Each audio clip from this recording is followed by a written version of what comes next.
Você já se perguntou por que tantas pessoas passam a vida inteira desejando mudar, mas morrem exatamente como viveram? Napoleão Hill não falava com os fracos. Ele falava com os que estavam dispostos a transformar cada pensamento em um tijolo, cada crença em uma ponte, cada fracasso em um trampolim. O inferno, para Hill, não é um castigo imposto por uma força externa. É uma escolha. É o resultado lógico de uma mente preguiçosa, de uma fé desnutrida, de um espírito que optou pelo conforto da dúvida em vez da ousadia da ação. A maioria das pessoas vive em uma espécie de limbo existencial, um purgatório de potencial não realizado. Elas não são más o suficiente para o inferno, nem boas o suficiente para o céu, e o pior de tudo, estão presas em um ciclo de desejos e inércia.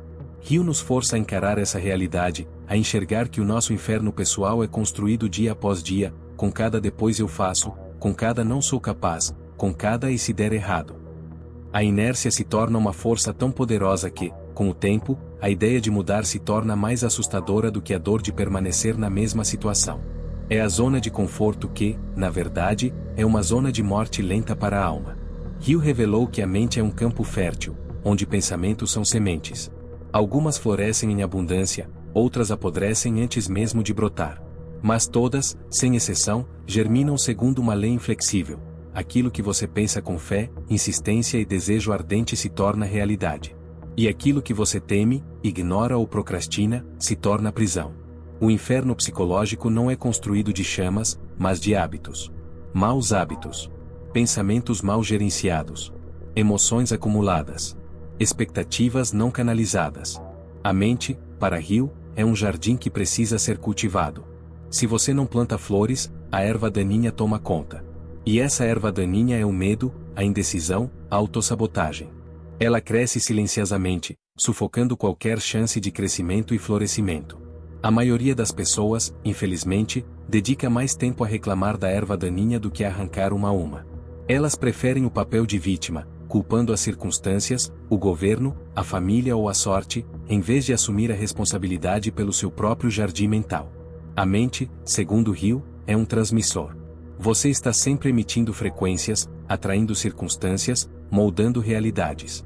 Mas a maioria das pessoas vive como um rádio desregulado, captando ruído, interferência, distrações, opiniões alheias. E isso é o inferno.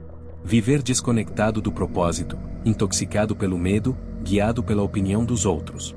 O inferno é repetir os mesmos erros, desejar coisas que você nunca age para conquistar, ter ideias geniais sufocadas pela covardia de executá-las.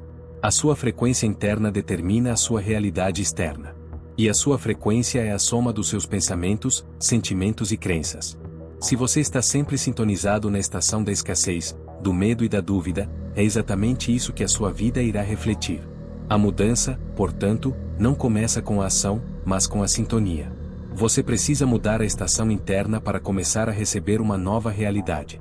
Isso exige uma vigilância constante sobre seus pensamentos e uma disciplina férrea para não se deixar levar pelas vozes externas ou internas de pessimismo.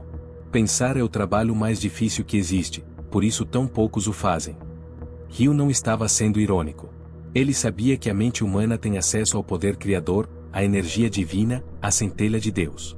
Mas esse acesso exige um preço: autodisciplina, foco, perseverança.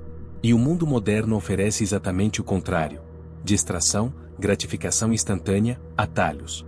Quem se entrega a isso, cava lentamente sua cova psíquica. Morre em vida. Vive como um escravo de impulsos, um fantasma que repete rotina sem sentido. O trabalho de pensar, o trabalho mental, é o ato de direcionar conscientemente sua energia para um objetivo. É o que separa os realizadores dos sonhadores. A maioria das pessoas prefere a zona de conforto da inércia mental, onde os pensamentos flutuam aleatoriamente, sem controle. Mas é exatamente nesse caos mental que a mediocridade se instala, silenciosamente e de forma permanente, sufocando qualquer faísca de ambição ou potencial. Hill ensinava que existe uma ponte entre o invisível e o visível, a fé aplicada. Não fé religiosa, fé como força criadora.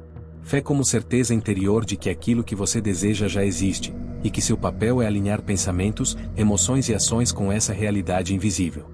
A maioria das pessoas diz quero mudar. Poucas dizem, eu sou a mudança. Esse abismo entre querer e ser é o verdadeiro fogo do inferno.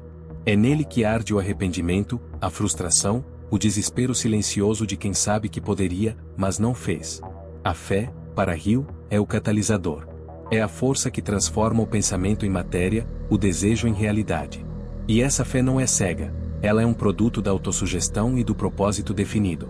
Você não apenas acredita que algo é possível, você se torna a prova viva dessa possibilidade, agindo com a convicção de que o resultado já é seu. O diabo, no universo de Hill, não é um ser com chifres. É a indecisão. A dúvida que paralisa. O medo que impede. O conformismo disfarçado de lógica. É a voz dentro de você que diz, não agora, não é para você, vai dar errado. E cada vez que você escuta essa voz e obedece, ela cresce. Até dominar sua mente por completo. O inferno é esse, uma mente sequestrada pela negatividade, onde a esperança é sufocada antes mesmo de respirar. O diabo é a resistência à sua própria grandeza. É o inimigo interno que você alimenta com cada escolha passiva, com cada desculpa, com cada adiamento. É o inimigo que te convence de que é melhor ser seguro do que ser grande, que é melhor ser mediano do que falhar. E ele é um mestre em disfarces, se apresentando como cautela, como humildade, como bom senso. Ele sussurra que os outros não conseguiram, então por que você conseguiria? Ele usa as experiências passadas de fracasso como prova de que o futuro será igual. Mas há saída. E Hill deixou o mapa. Ele a chamou de propósito definido, de desejo ardente, de fé inabalável, de autossugestão, de conhecimento organizado, de decisão firme, de persistência, de mastermind, de transmutação sexual, de subconsciente, de sexto sentido. Cada um desses elementos é uma tocha contra a escuridão. Mas ninguém pode acendê-las por você. O propósito definido é o ponto de partida, a bússola que orienta todos os outros elementos. O desejo ardente é o combustível que move a máquina. A fé inabalável é o motor. A autossugestão é o mecanismo de programação mental. O conhecimento organizado é a matéria-prima. A decisão firme é a faísca que aciona tudo. A persistência é o óleo que mantém a máquina funcionando. O mastermind é a rede de apoio e inteligência coletiva. A transmutação sexual é a canalização de uma energia criativa poderosa. O subconsciente é o motorista automático que te leva ao destino. O sexto sentido é a intuição que te guia. Você precisa escolher: viver pela mente ou ser escravo dela.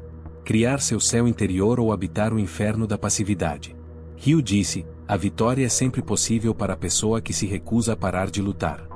A questão é: você está lutando por sua liberdade ou aceitando seu cativeiro mental como destino?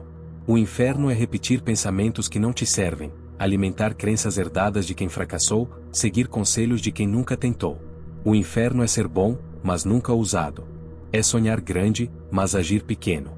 É acreditar em Deus, mas duvidar de si mesmo. É ter fé e não usá-la.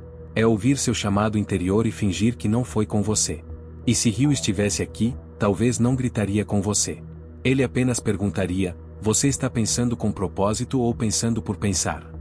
A resposta a essa pergunta pode ser a chave da sua prisão ou o cadeado que sela o seu inferno. O inferno não é um lugar para onde você vai, é uma realidade que você cria. E o paraíso também. A escolha é sua.